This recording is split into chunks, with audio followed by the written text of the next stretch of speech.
दोस्तों, मस्जिद अक्सा जिसको बैतुल मुक़द्दस कहा जाता है, इस मस्जिद की इस्लाम में बहुत ही ज़्यादा फजीलत है और बहुत ही ज़्यादा अहमियत की हामिल है। इसकी सबसे बड़ी एक वजह यह है कि अल्लाह तबारक व तआला ने कुरान करीम में इस मस्जिद का तज़किरा करते हुए फरमाया, सुब्हानल्लज़ी असरा बिअब्दिही लैलन मिनल मस्जिदिल हराम इलल मस्जिदिल अक्सा।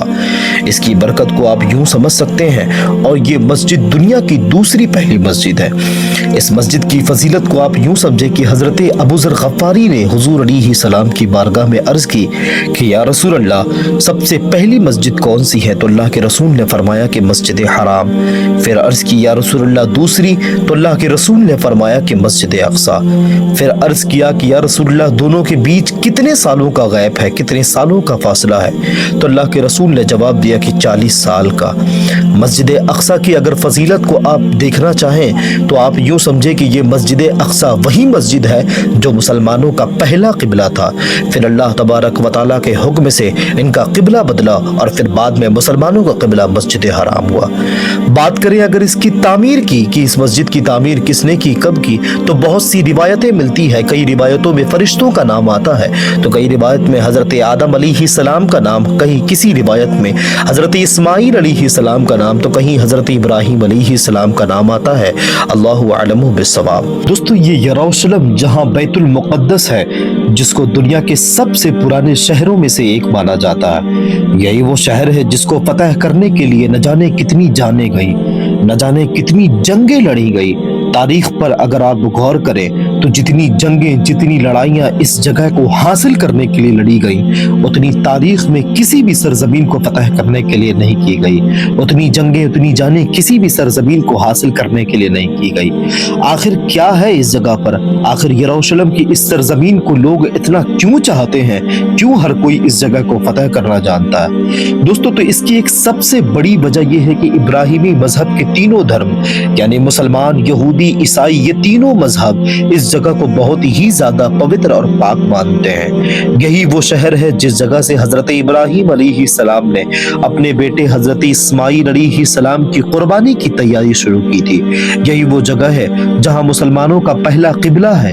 यही वो जगह है जहां यहूदी की मुकद्दस दीवार, जिसे द वेस्टर्न वॉल कहा जाता है, ये दीवार उसी हैकल सुलेमानी का हिस्सा है जिसको कई हजार साल पहले हजरत सुलेमान अलैहिस्सलाम ने जिन्नातों से बनवाया था।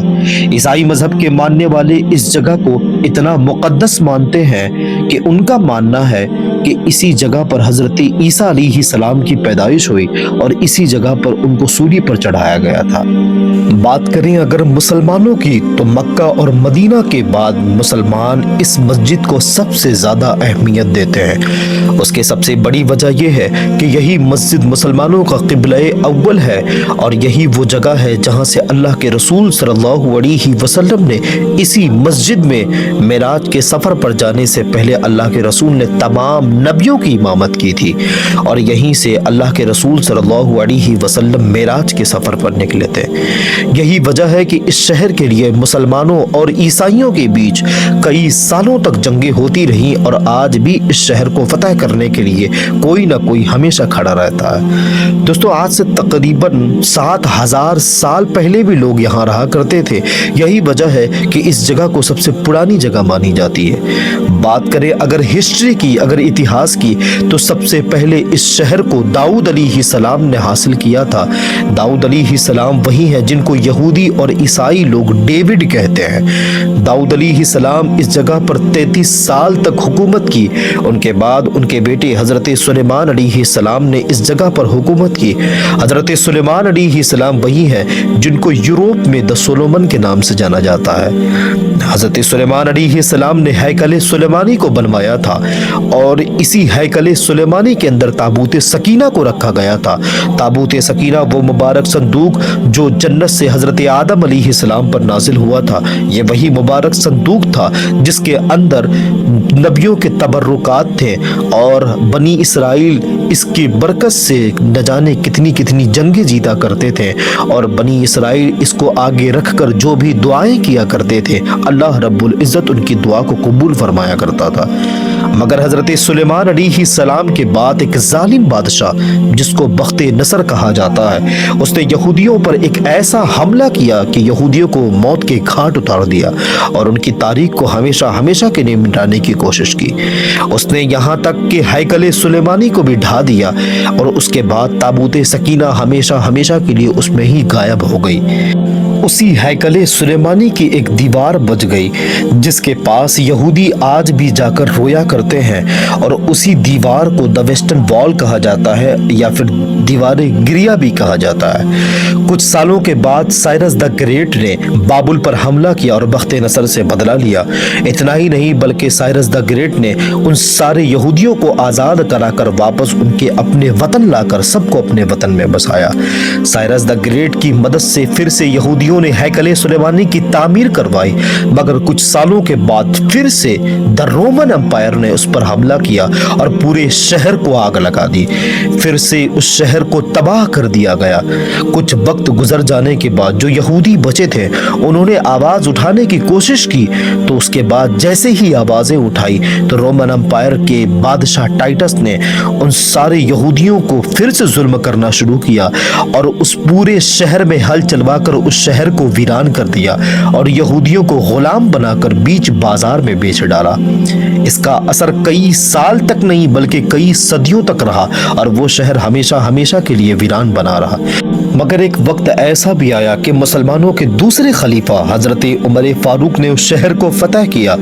غالباً 1099 میں پھر سے اس جگہ کو یہودیوں نے قبضہ کر لیا۔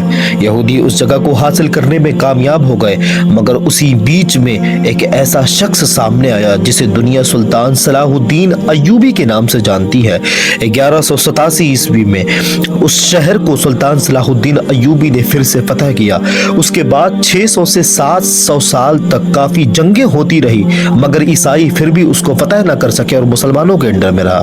آخر کار سلطنت عثمانیہ کے آخری سلطان عبد الحمید کے دور تک سلطان عبد الحمید نے بہت حد تک اس کو سنبھالا اور یہودیوں کی سازشوں سے بچا کر رکھا، مگر سلطان صلاح الدین ایوبی کے جاتے ہی سلطنت عثمانیہ بہت زیادہ کمزور پڑ گئی، جس کا فائدہ اٹھا کر 1917 میں برٹش امپائر نے اس پر قبضہ کر لیا اور الگ الگ جگہ سے یہودیوں کو باہر سے بلا کر وہاں پر بسانا شروع کر دیا۔